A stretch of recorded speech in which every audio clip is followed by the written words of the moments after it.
My name is Randy Rubenstein, and welcome to the Mastermind Parenting Podcast. At Mastermind Parenting, we're on a mission to support strong-willed kids and the families that love them. You're listening to the Mastermind Parenting Podcast with Randy Rubenstein, and welcome to this week's episode. Well, I hope you're listening to this today because I want to talk about Halloween and the dreaded candy that you have to deal with after Halloween. Okay. So I'm going to teach you my philosophy and how I handled Halloween and Halloween candy. And I want you to know you can apply this same method to birthday parties and all the things after, like when your kid has the birthday party and they invite the whole class and then you've got like a gazillion presents.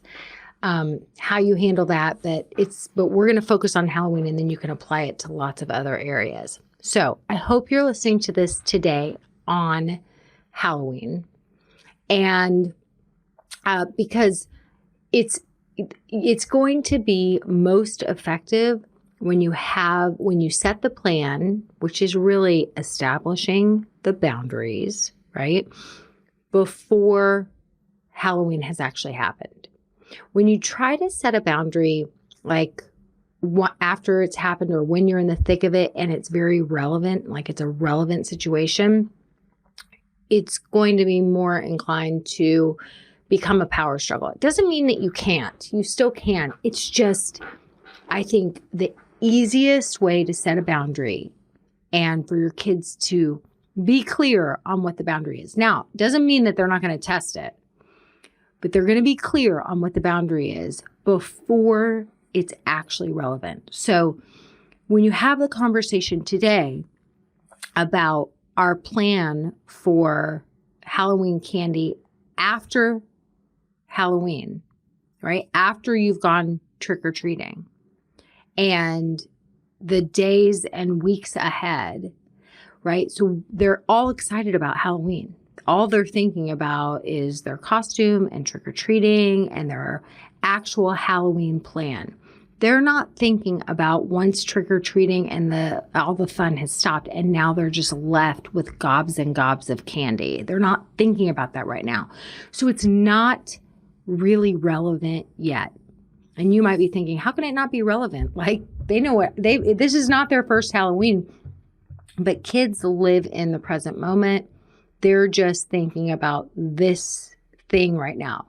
When do they get to get their costume on? When do they get to go trick-or-treating? Who are they going trick-or-treating with? How late do they get to stay out? Whatever it is. So they're not thinking about it. Okay. And if you have little teeny tiny kids, you still can do a version of this conversation and this planning, right? But, a lot of times with little kids, it's out of sight, out of mind. So it's not as much of an issue. It becomes more of an issue after they're a little bit older. And I remember being the kid. I loved Halloween, as most kids do, except for my daughter, except for if your name is Avery Rubenstein. She found the whole thing very scary. She was such a kid who loved dressing up. And so I would be disappointed every Halloween because I was like, oh my gosh, she dresses up like 365 days a year in different costumes and animal costumes. And that was kind of her thing as a little kid. This is going to be her night. And every time the night was not good for her. She always ended up needing to come home early. She got scared of something. She did not like all the scary things. So it took us until she was, I don't even know how old, where I was like, you know what? Halloween's not really your thing. And she was like, no, I hate Halloween. I was like, you hate Halloween. Like, I wanted to believe that there was this like amazing memory. And so I had to kind of like grapple with my own disappointment over the fact that she just hated Halloween. So that's just neither here nor there. Most kids love Halloween. They can't wait to get out there and go trick-or-treating. They can't wait to get their costume on. And so they're super excited. What do you know as the parent who also has been the parent of children during Halloween? When they come home and then it's all about, sorting the candy and making sure everything's safe and they're going through their candy, and maybe they're, trading things or offering you the Almond Joys. I love the Almond Joys. Nobody in my family likes Almond Joy. My husband says that nobody under the age of 80 likes Almond Joy. I love Almond Joy, and so I get all the Almond Joys. So anyway, they sort through their candy. They trade. You get to see your kids' personalities. Like my older son, he was like constantly like putting all the Kit Kats together, all the Reese's together. And then he'd like even put them in little baggies. Okay.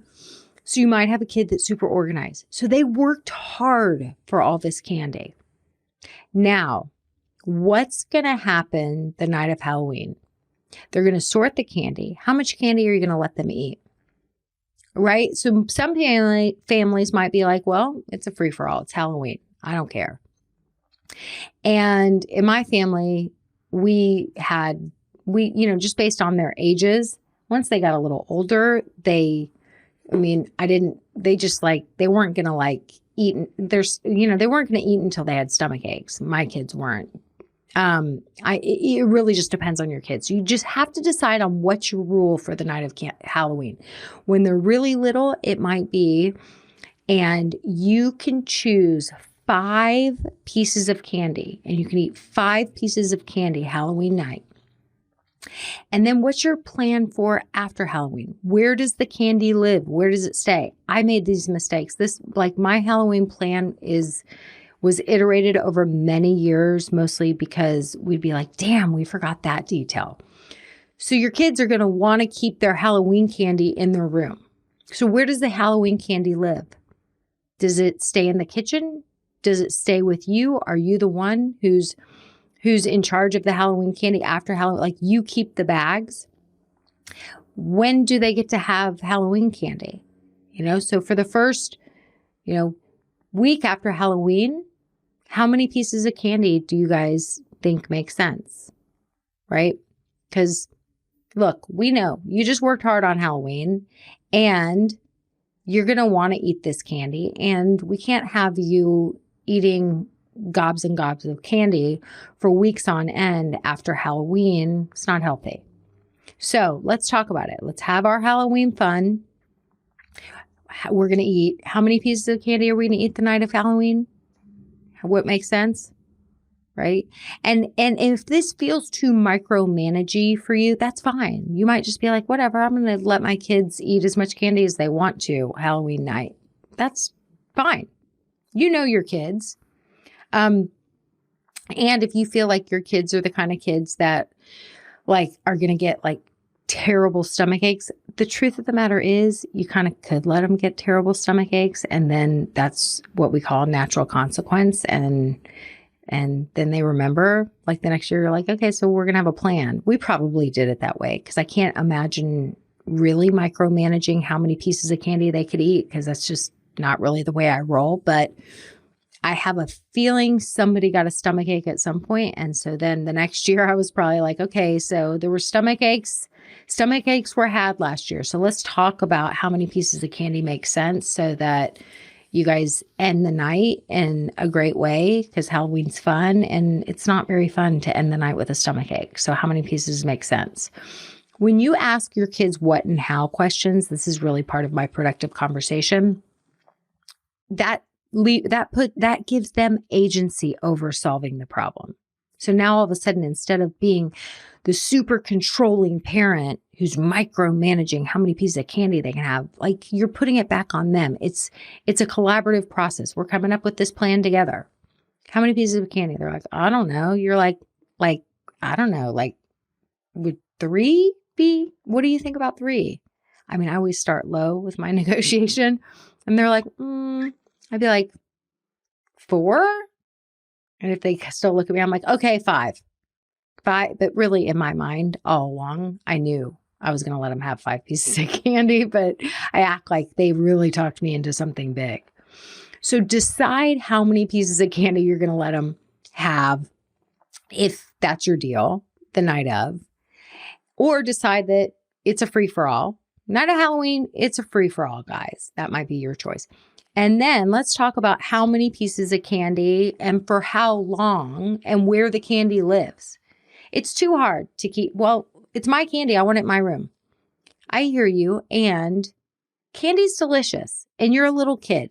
And when you're hungry and you've got the candy right there, it's going to be real hard not to eat it. So I'm just going to go ahead and hold on to the candy so there's no issues and we can set everybody up for success. So that's been decided. I'm the candy keeper, right?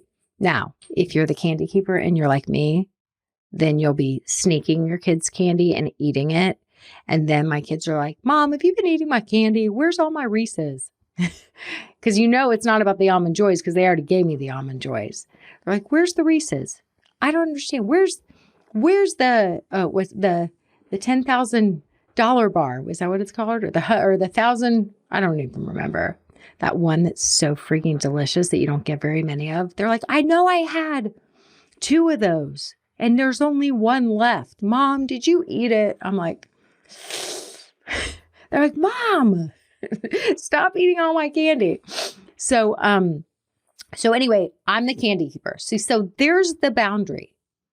The boundary is you're not keeping your candy. I'm keeping my candy. I'm the candy keeper, right? And so how many pieces of candy you think you guys should get a day? And if your kids might be like, Mom, she'd be like, no, you guys, if we talk about it now, it's not going to be an issue later. Halloween is fun. I don't want any negativity around Halloween. So we're just going to take the time now to set up our plan so that Halloween can remain fun. There's going to be no issues about Halloween. So how many pieces of candy do you think you need a day? In your mind, you already know 2 pieces of candy a day for the first week after Halloween makes sense. And they're like, 5? You're like, no, 5 is for Halloween night. Like, now Halloween is over, and I understand it's still fresh on your mind. You worked hard for this candy. How many pieces? 2, 3, and then you're like, okay, 2. Okay, I'm willing to do 2, right? So then there is your boundary. They're allowed to have 2 pieces of candy. Now you're like, now, how many days does this go on? How many days after Halloween? Right? In my mind, it's a week. So then you already know in your head what the boundary is, but you want to, again, what and how. How many days? It's collaborative. They're going to have agency over it. This is not going to feel crazy hyper controlling where then they're going to want to lie and sneak because they helped come up with the plan. Okay, a week. So what do we do after that week? Because you're still going to have a lot of candy left. What do you think we should do with it? And they might look at you and say, we could donate it. We could think about it. Candy, like you guys might not know this, but Halloween candy is expensive. Each one of those bags costs like 10 or 12 bucks, especially for the good stuff. So why do you think that like in our neighborhood where we see like lots of people coming from other neighborhoods, like cars full of people coming over here because it's where the good candy is. And so there's lots of children who would love to have this candy. Sometimes teachers give out candy in schools, Sunday school. Sometimes Sunday school teachers want to give out candy. Think about like a women's shelter. So could we donate it to a school? Could we donate it to a shelter? Could we donate it if you are lucky enough to have a house cleaner? Can we donate it to our house cleaner? Maybe she wants it. Maybe she wants to share it with her grandchildren. Where are we going to donate this candy that you worked really hard? And we want to make sure that it doesn't go to waste. We're not going to just throw it away because I'll tell you what this whole donate thing does for your kid. Your kid worked hard for that candy. So all of a sudden, when we want to just toss it in the trash can, it's like we're tossing away all their hard work. So it's like, it feels respectful to them and it feels like we're honoring like the importance of their hard work and how much this candy matters to them. So there's your Halloween conversation. I would love for you to have it today. Come up with your Halloween post-candy plan right? What's your candy plan? This may sound like a pain in the ass and like, why do I need to do this? And I want you to remember how much possible drama happens around Halloween and candy after Halloween. So let's end it on a high note. Let's follow through and let's set ourselves up for success so that our kids can have a wonderful Halloween and create beautiful, fun, exciting, memorable Halloween memories. And you won't have to experience the disappointment I had to experience as a mom when nothing I did was going to change the fact that my daughter hated Halloween. Period. End of story. It was all because of that. The candy bowl with the hand that grabs you? It was at Walgreens when she was 3. We were at Walgreens. It was Halloween. They had all the decorations up.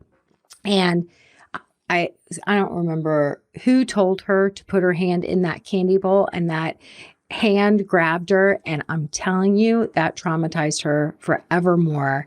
It was all about Walgreens and that freaking that scary candy bowl with the hand. Okay, that's what I got for you. Happy Halloween. Hope you guys have a good one. Bye. Thanks for listening today, guys. I hope you picked up some tips, tools, maybe some baby steps for creating more balance and boundaries in your life. And I just wanted to let you know, if you want to continue moving the needle forward in creating this for yourself, having a happier household, I want you to go to my website and check out mastermindparenting.com. We have 3 beginning programs, and if you need some accountability and more support, then please look for the one that would be a good fit for you.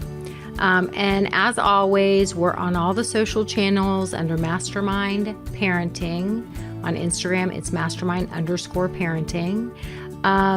And periodically I do pop up on different Instagram lives, Facebook lives, where I give you teaching and coaching, and I love engaging with you live to help you help your strong-willed kids so that they can feel better, because when they feel better, they do better.